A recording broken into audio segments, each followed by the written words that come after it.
So, ano tayo?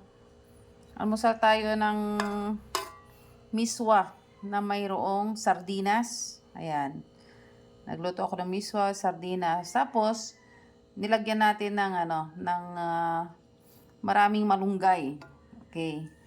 Hindi lang sa kalaman natin na ang malunggay ay maraming nutrients na makukuha dito.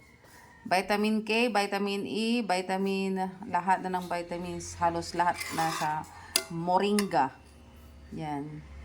Moringa or locally known as marunggay. Ang marunggay dito sa Pilipinas, malunggay ay marami. So, pag pupunta ka sa ibang bansa, ito ay mahal na. Pero dito sa Pilipinas, ito ay nahihingi lang sa mga kapitbahay kung wala kang tanim. Okay? So, ugaliing magtanim ng malunggay para sa malusog na pamumuhay. Yan po. Good morning and kain na!